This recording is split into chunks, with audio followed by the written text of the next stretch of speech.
be ko ka mihrabu baso jengelen do doni kibila ko yurwali boda kide madina akoma bainal mashriqi wal maghribi kibila madinan kawo ni nyenyin kalimin ke ko kibila ko kiden ko katon madina akoma bainal mashriqi wal maghribi kibila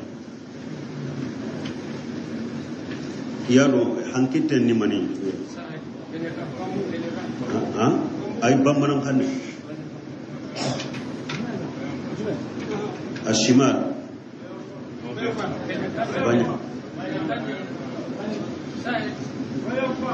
bayan fa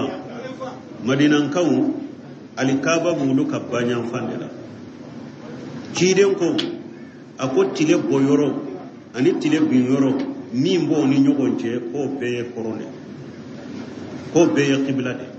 bon mali sisa anunta nyesi tile boyoro de lawa bon ni nyesi koroma kata kenye gamfa ani banyanfa fengo fembo ni nyogonche be qibla kenye gamfa ni banyanfa fengo fembo ni nyogonche nyeso ma be qibla no ya bola ori ato tumami lejina daima le boshili miya waliftai uyayira la kom misiri do be ko safaw nu be jo ko safaw be jenge kibira la doni ko jenge fitini te fentoro ka jenge ka bo kibira ma jenge fitini ko o te fentoro ko pasike ciden ko ma bainal masri wal maghrib qibla madinan kauma akokoro ani tile bin nyon te fengo fengo nyon te be qibla amba amfana amba nyeci tile boyoro la kenye gamfa kata kenye gamfana kata banyan fana fengo fembo ni nyon cha be qibla ni ko ni ko dira qibla ma de sa salici ube ni kere yire be de dira qibla ma sa salici na me jenge fitinu o te fenke samila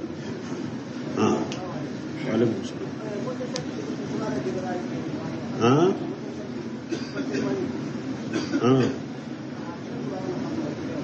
bo ko telemania un nyanka fatawa ko numun ka kacaya kateme depuis abati adamina wakati an bankan darisu munun kanyen numun fatawa ke kaba minye wani ce ka wani musota iko fe moto la waya haramude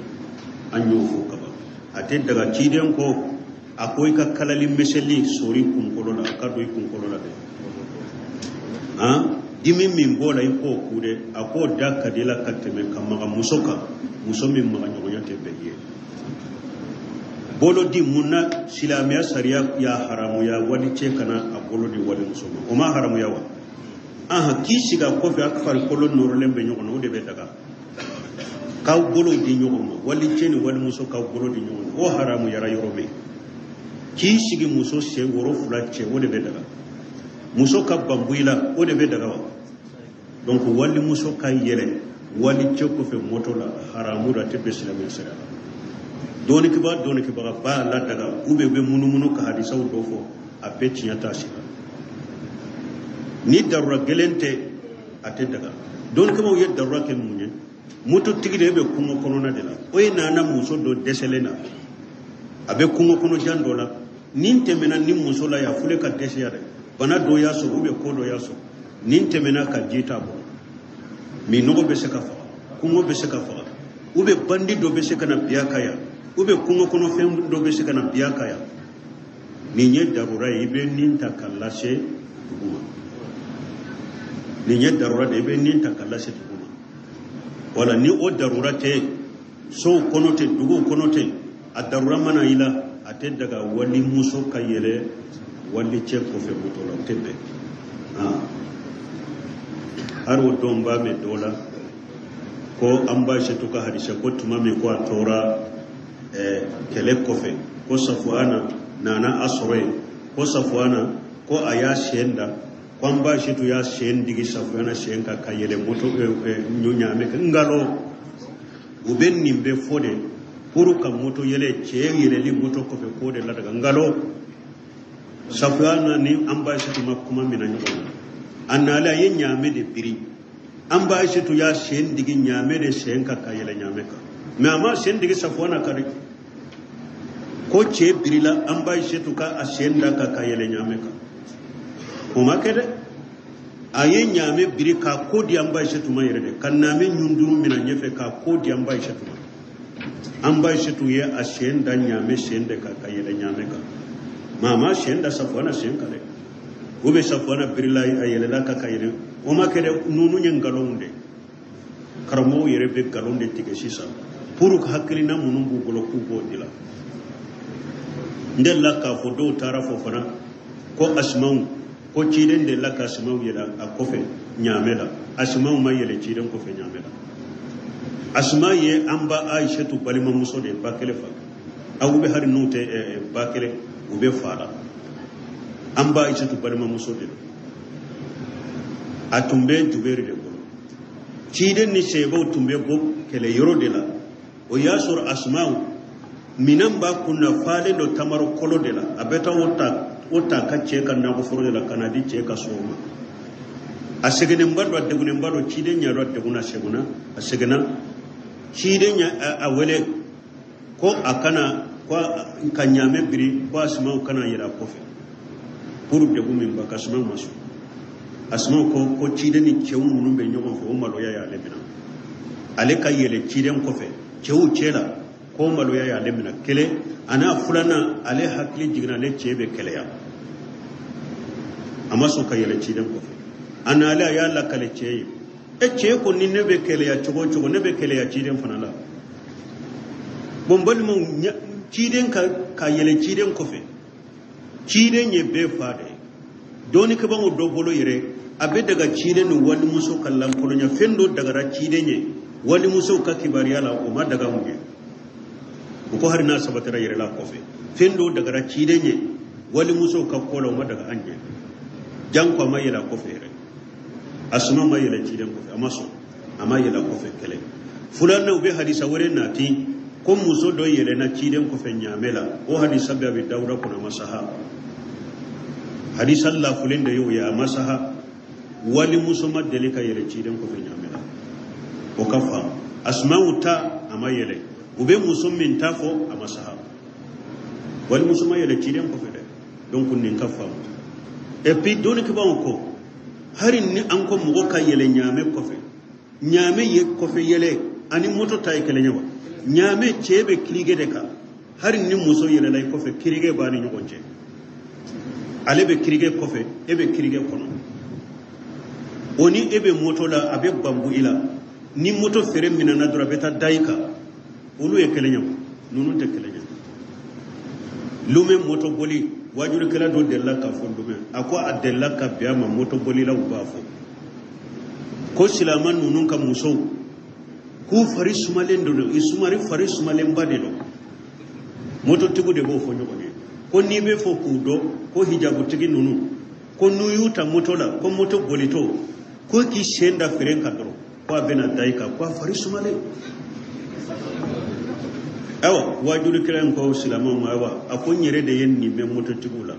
aka musa ya janto la ka taxi passe duma de nyenni me moto tigula de awa har jamana en kono ya nin telemani mulile uye sira farani muso minye dambola uye muso min mu e wan kan ni morota ube nyogon wele allaban keru ne nyogon che relation ka boni nyogon nye kan jene yakene nyogon nye dambola dan talaw silamiya sariyate foi haramuya ni aw karamo dugu ka bo la daga fo cinyali be bola be e wa telimani aw yele muso yele li telimani ko fe be ya cinyali do haru do ya fonye ko muso do ko lebeta cila seye taxi passe bo ka dama ko ka taxi ka kata muso tara munke atara yere telimani tige ko fe ka shidan ke shen ka kari ce ko ne yenni de fuyewa passé de dire mai kado taxi ko atara yere telemani ko fa sidan kera sen karala alaka hatiman dama atebe silamiya sare ala de foni daruran ana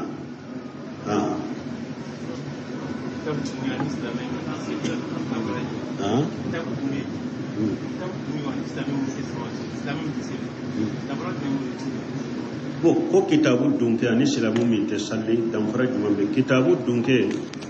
ala yo fo yahudani nasara de ahlal kitab nuko ahlal kitab ala kambe yahudani nasara de kasur yahudani nasara ute barake ma barake nuko kitabu ye me ala yuddambe kata kitabu ma puru ka dode nu jama to ka gonyo gonna afora wuliye ku kitabu dunke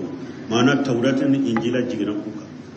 men ni mo min be islamiya kono ete salle kafir de bayna rajulul kufra aw shirkun tarku salat faman taraka salat faqad kafara ni mo min ye islama de ete salle ete wala ko kitabe dunke de kitabe dunke ya fora yahudani nasara de la pour mo ko ni jama to gonyo gonna sino hadu lu yerete kitabe dunke shi sawo me o ka kitabe dunke ya be fode ka udoni ka bo jama to de la mais ni silama min fana kera ko ye silama ete salle ete silama yo qur'ana dunke tiye ete silama ye kafir de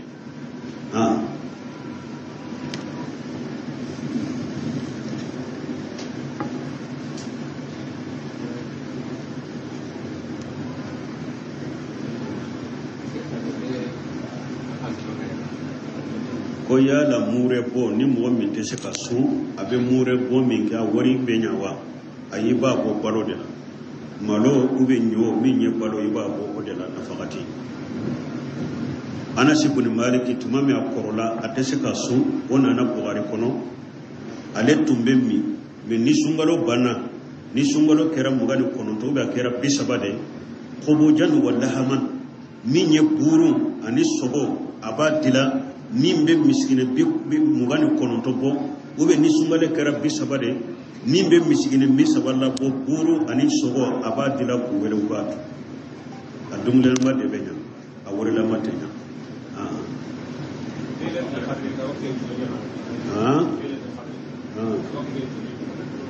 ko lailatul qadri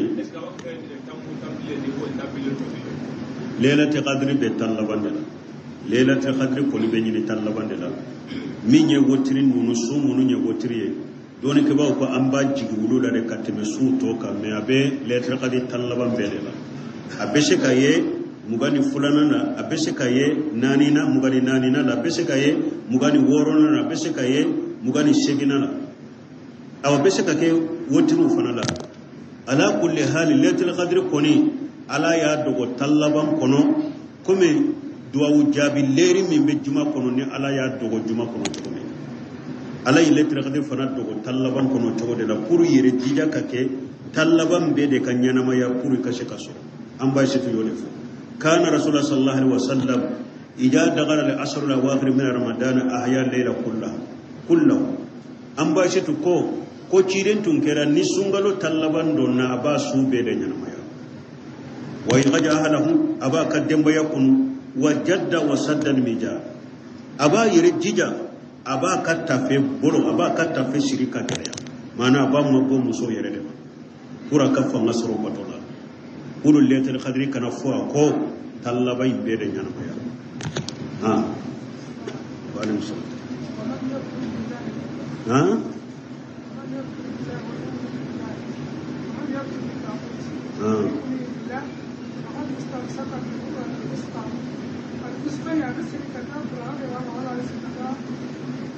الوسغين بشاكي كتا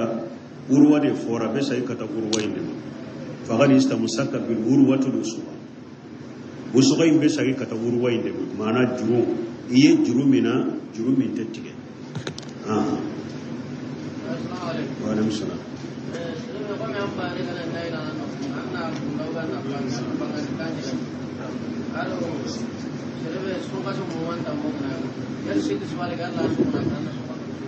mo konni mo min kelebe nafila ke ka gundani ka bange ibe jumanke na ya soro ebe yoro min mo de be be sinu wodela sinu wakato de be kelente iba gundani wode ni dusukun kala shi kasuru ani fonite mo toro ni ebe so min kono sinu wakato worebe mo worebe abe sinu wala iba gunda de wala dusukun kala shi bodela ni fonite mo toyo wodela mais na ya soro kelende be ni mo shi tanyu onka e yere de ba la jesisa a bangele nin nafa bodela o de be dus alanya siranya don dusukun kono iba bange a gundali no de bin nafa o de be dusun kala shi dama o de be alanya siranya don dusukun kono iba gunda ni kelembe yorola e yere ba la jede min kanyi dusukun min kanyi yere mai ka salli kono ibo kai me ni be mo de be sinu ba to de be iba bunda de ko o yenyi ni kal furu jam fulanna e ko juma ko sitta suwalu ewa min yetti le woroso abe se ka sungaro juru to ila ba te se ka sungaro juru to kiren ko man sama ramadana summa tiba bi sitta min as-sawal kiren ko ni mo min ye sungaro sude o ko fe ye tile woro to wala jurube minna e ma sungaro su ka fori foro walay ki ka juru de sarfo tile wore inte se ka juru to ila de sino nafila sunto ibe se ka ulusu ka farda to ila nafila sunto be se ka ka farda to ila de mana arafa don be se ka ka juru to ila asura don be se ka ka juru to ila kalo tile sabasun be se ka ka juru to ila me minye sita shawalu in kone wote se ka ka sungalo juru to ila parce que tiran ko ni sungalo sude o ko fe yetti le woro to wala me nu juru be ela e ma sungalo su ka fori foro boy ka fere ke ki ka juru de sara ni ka juru sara ka toto ewa tile woro su in kalola ka toto ala ibi ka tile woro su bulo seminu bo nyona fo muso munun tumbe kalo bo ko juru ke muda ni sungalo temena kalo bo kono na kalo bo ye juru munun ke ela sungalo la muso tumba ke ko de sara alebe ba uru sara le wa wakati mi na banu uru sara le wakati mi abe tile woro su me ni ebe ba o ka juru sara le la tile woro in banna no seminu ko amba jigi ebe se ka sara ibe se ka tile woro in su kalo wore la amba jiga la ba baraji dima ni e ma tanso kasu e wasallin cini kalo la de ika juru sara le de kama ni ka juru be sara ka boyla wakati ma ya soro kalo sara ako amba jigi ni e tile woro in su kalo wore la ba baraji dima me ni mo mi ka juru sara e kana su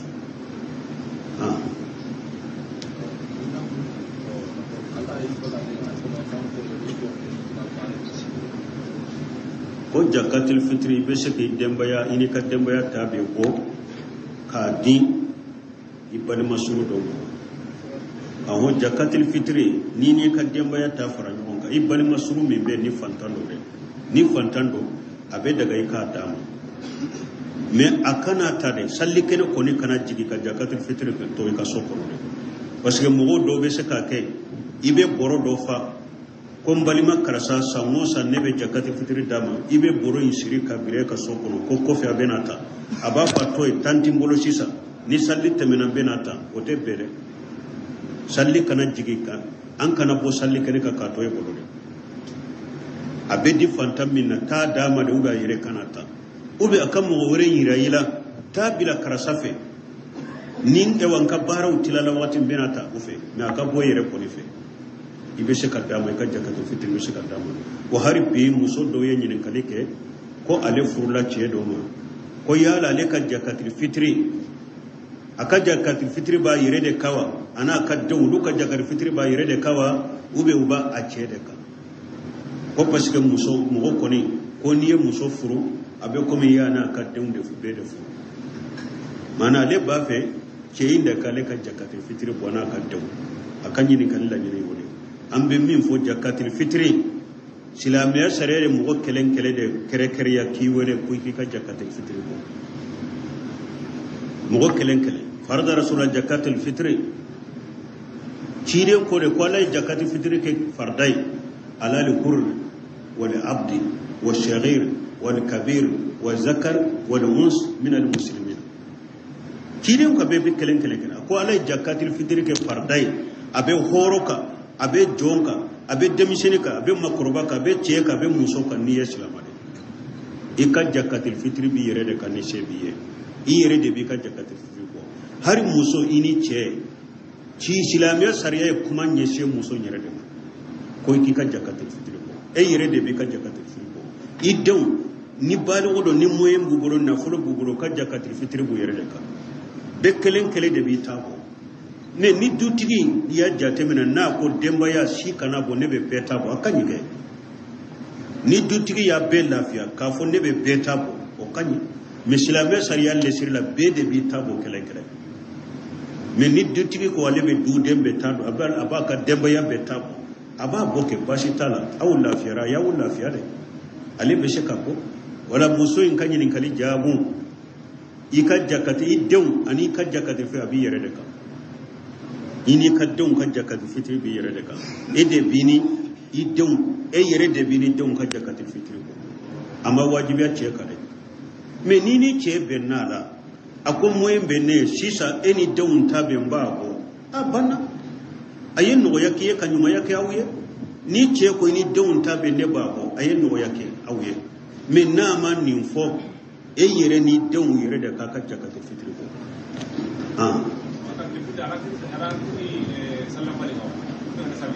ate saka di sallu an ko minal muslimina ate di kafiri mai ba di islam fantan do de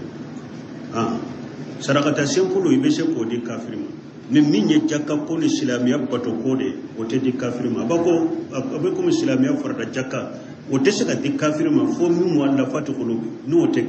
te saka di kafiri ma ni fana bo to de ba di islam de wa alaykum salam be salli wala fu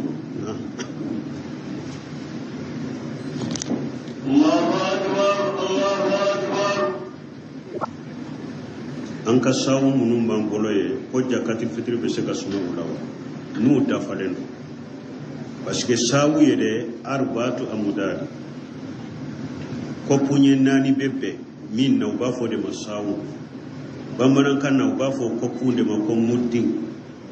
on nani be do min na ba fo masawu muddi fana jumaye doni ke ba ko mo min ye tamance mo goy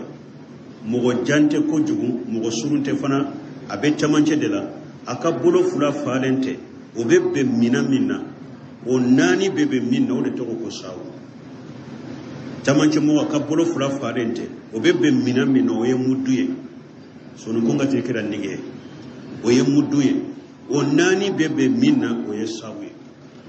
o na ya soro sawu sugu de be e bolo adafalen do de jakatul fitri be sumano ko de don ya jate mina kilo la komi sumali feunte kelenye chogomi do ya suma kilo fula ani tilanche do ya suma puri ka boso solila taqriba kilo saba sawi bebe odema kilo saba do fana ya suma kilo fula ani tilanche do gola do fana ya suma albur useminu ko alayhi wa suma sawi benna wala kilo fula ani garamu bina sawi benna wala burila mais comme sumali fe poids bula ka teme nyoko ka wodi ato chaman ko taqriban ika jate mina kilo 70 o ko ni be boso so la wala sawi be ko odema mais sawi ewa sumali fe sugo munu be yala sisa ko jakatil fitri sumali fe mo ki yere korosho sani o chaman ka dogo ulu dafalente de ulu chaman ka dogo dafalente nuya a chaman sa e kata kilo fula ani tilanje suma kadwa kone kallaje ibe kata kilo saba suma kadwa kone kallaje iba soro chaman deselen dafalente mo ko yere ko sola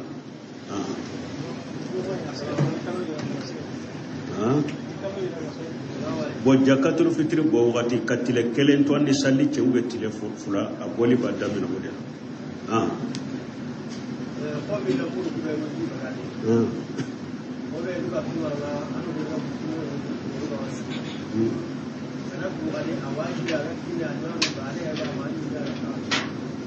nin fana harbi nin fana ye nin fo kale nati jakatil fitri min fulen nye ebe tadi alimami de ma wa kube yere de batila yere de be ka jakatil fitri tila na yasru mugumi ete fantando fantan kreklente fantaunte bolo bari masuti bolo fantawla ite fantando wala idalembe alimami la fana ni dalembe alimami la ko dana yamma de ko min dirama ba do yorola ibeta de alimami men ni yere be sheki kajja kati fitri tila ibe fantawndo yere de batila ni yere men ni yere yado nete fantando nete seka tila alimami beta dama me aka soro dalembe alimami la de aka soro dalembe bala ko abado yorola wala ibeta de alimami ma e kambari la alimami ba do yorola parce que o donna jamana in fana kono nin jakatil fitri min fulen nya alimami do be boro kuraw de sakama ka boro sa kama jakatil fitri ka beddo boro la ka dakala kata abiro ko yoro ko fe yira addo ba fere o sa nya foya doko ale yere lukal mami ale yere tumami balo ko ya soro jakatil fitri ayetonu kele de fera lema jakatul fitri minna ba mara tonu kele ko al mami yo fera lema jakatul fitri la kasuru fantambe kun kono fantambe salli misru kono ni al mami sugun ni nin donna ale ba ka boro kuraw de sa kama ka be kala da kala kata la sagoye ka fere mo goma ka fantam to misri kono akana dinni al mami sugun parce que ata do ka do yoro la mais idale be al mami minna ko ba do ka do yoro la e yere te se ka tilani yere be se ka ta da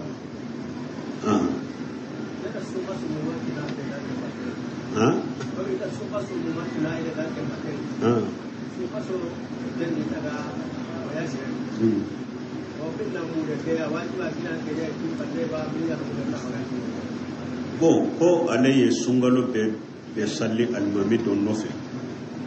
mais ala ya ke kalo labale boya sira kata yoro were ale be yoro me ka jakati fitri be bo yoro de la ube yoro de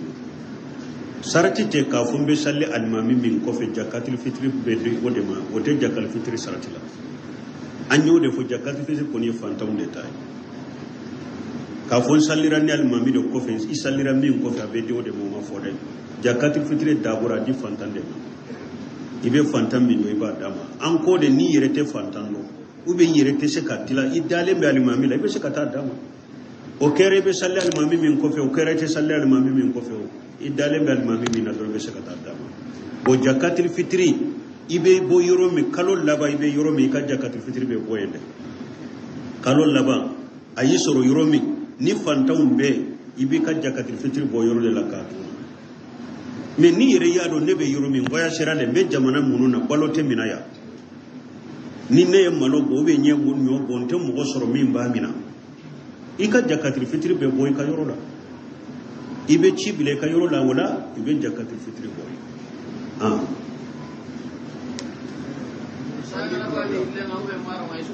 am pak to no masalan mandala ka fina sera to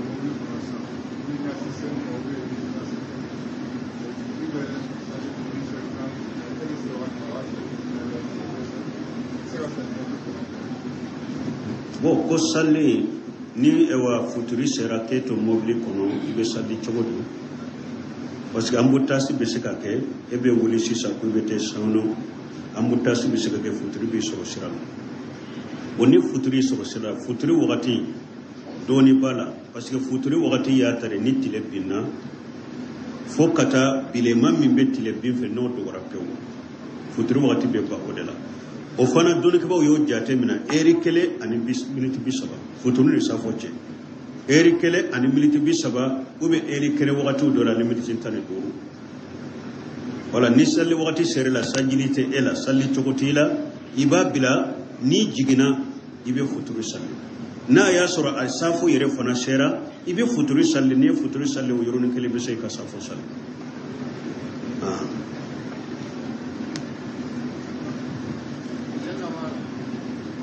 konyo ani malo juman kanyi malo de kanyi ki ka jakatir fitri bo malo la bo de kanyi lan tanalu birra hatta tunfiqu mimma tuhibbuna ala ko qur'ana kuna ko te shaka baton yuman sura abada fo yere be min fede akode na fabati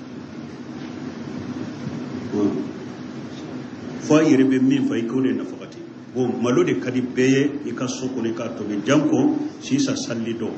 min be nyoto be akado donc malo de kanyi ka jakatul fitri bo malo la o de kanyi katime nyoka subhanakallahumma wa bihamdika ashhadu an la ilaha illa anta astaghfiruka be ko kam hirabu baso jengelen do doni kibila ko yurwali boda kide madina akoma bainal mashriqi wal maghribi kibila madina kawo ni nyenyi kalim min ke ko kibila ko kiden ko katon madina akoma bainal mashriqi wal maghribi kibila yalo hankiten ni mani ay bambanan kanne ashimal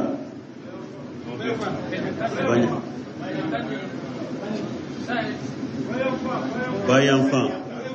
madinan kawo alikaba bulu ka bayan fan de la ciden ko ako tile boyoro ani tile binyoro min bo ni nyogonche ko beye korone ko beye qibla de bon mali sisa an ta nyesi tile boyoro de lawa bon ni nyesi koroma kata kenye gamfa ani bayan fa fe mo fe bo ni nyogonche be qibla kenye gamfa ni bayan fa fe mo fe bo ni nyogonche nyeso ma be qibla no ya bola ori ato tumami lejina daima le boshili miya waliftai uyayira la kom misiri do be ko safaw no be jo ko safaw be jenge kibira la doni uko jenge fitini te fentoro ka jenge ka bo kibira ma jenge fitini ko o te fentoro ko pasike ciden ko ma bayna al masri wal maghrib qibla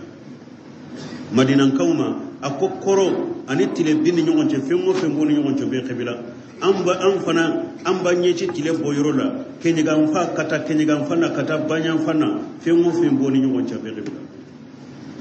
ni ko ni ko dira qibla ma de sa salli ci ube ni kere yire be de dira qibla ma sa salli ci na me jenge fitinu o te fenke salli la wala musa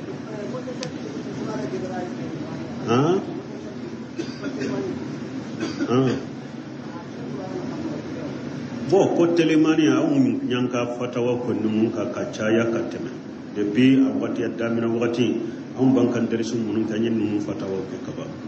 minye wani ce ka wani musota iko fe moto la waya haramude an yo fo kaba ate daga ciden ko akoy ka kalali meseli sori kunkolo la akado kunkolo la de dimi min bola iko kude ako dakka de la kateme kamaga musoka musomi maga nyonya tebeye bolo di munna silamiya sariya ya haramu ya wali ce kana a bolo di wali musoma o ma haramu yawa kishi ga kofi akfar kolon norolen be nyogono o de be daga ka bolo di nyogono wali ce ni wali muso ka bolo di nyogono o haramu yara yorobe kishi gi muso se woro fula ce o de be daga muso ka bambuila o de be daga donc wali muso ka yele wali ce ko fe motola haramu da te be silamiya sariya doni kiba ba la daga ube be munumunu ka hadisaw do fo a be tinyata sira ni darura gelente ate daga doni kiba ye darura ke munye mutu tigide be kungo kono na de la o ina na muso do deselena abe kungo kono jando la nin temena ni muso la ya fule ka desiya de bana do ya so ube ko do ya so nin temena ka jita bo mi no be se ka fa kungo be se ka fa ube bandi do be se kana biya kaya ube kungo kono fen do be se kana biya kaya ni nye darura ibe nin takallase duguma ni nye darura de ibe nin takallase duguma wala ni o darura te so kono te dugu kono te a darura mana ila ate daga wali muso kayele wali che ko fe mutola tebe har wo domba me dola ko amba she to ka hadise ko tuma me ko atora kele kofe ko safuana nana asore ko safuana ko aya shenda kwamba shi to ya shendigi safuana shenka kayele moto nyunya me ngalo ubenni be fode puru ka moto yele cheyele li moto kofe kode la daga ngalo safuana ni amba shi to makuma mina nyugo annala yen nyame de biri amba shi to ya shendigi nyame de shenka kayele nyame ka me ama shendigi safuana kare ko ce birila an bai shi tuka a shenda ka kayele nyame ka kuma kede aye nyame biri ka ko di an bai shi tuma yere kan name nyunduru mina nyefe ka ko di an bai shi tuma an bai shi tuye a shenda nyame shenda ka kayele nyame ka mama shenda safwana shenka de ube safwana birila ayele la ka kayele kuma kede nunu nyen galonde karamo yere be galonde tige sisa puru hakilina munumbu golo ku bodila ndel laka fodo tara fofana ko asmau ko ciden de laka asmau yeda a kofe nyamela asma ma yele ciden ko fe nyamela asma ye amba aisha tu balima muso de bakele fa awu be har nute bakele ube fara amba aisha tu balima muso de atumbe juberi de ko ciden ni sebo tumbe go kele yoro de la o yasur asma minan ba kunna fale do tamaro kolo de la abeta wota kacce kan na ko furo de la kanadi ce ka soma a segenen mbado addegunen mbado ciden nya rodde guna seguna a segena ciden nya a wele ko akana ko kanyame biri ko asma kana yira kofe pour de gumen ba kasma masu asma ko ciden ni cewu munun be nyogo fo malo ya lebina ale kayele ciden kofe cewu cela ko malo ya lebina kele ana fulana ale hakli jigna le cebe kele ya amma so kayele ciden kofe ana la ya la kale ceye e ceye ko ni nebe kele ya chogo nebe kele ya ciden fanala bombal mo ciden ka yele ciden kofe ciden ye be fade doni ka bango do bolo yire abe daga ciden wani muso kallan kolonya fendo daga ra ciden ye wani muso ka kibariya la o ma daga mu ko har na sabatara yire la kofe fendo daga ra ciden ye wani muso ka kolo ma daga anje jan ko ma yela kofe yire asuma ma yela ciden kofe amaso ama yela kofe kele fulan no be hadisa wore nati ko muso do yele na ciden kofe nyamela o hadisa be dawra ko na masaha hadisa Allah fulin da yau ya masaha wali muso madele ka yele ciden kofe nyamela o kafa asma uta ama yele ube muso min tafo a masaha wali muso ma yele ciden kofe de donc nin kafa et puis doni ke ba ko harin ni an ko mugo ka yele nyame kofe nyame ye kofe yele ani moto tay kele nyawa nyame chebe kirige de ka harin ni muso yele lay kofe kirige bani nyogonje alebe kirige kofe ebe kirige kono oni ebe moto la abe bambu ila ni moto fere minana dura beta daika ulu ye kele nyawa nunu te kele nyawa lume moto boli wajuru kala do della ka fondo men ako adella ka biama moto boli la ubafo ko silaman nunun ka muso ku faris malen do isumari faris malen badelo moto tigu de bo fonyo ko ni ko ni be fo ku do ko hijabu tigi nunu ko nuyuta moto la ko moto boli to ko ki shenda feren ka dro ko abena daika ko faris malen awa wajuru kiran ko silaman ma awa akon yere de yen ni men moto tibula aka musa ya janto la ka taxi passé duma de nyen ni men moto tibula de awa har jamana en kono ya nin telemani mulile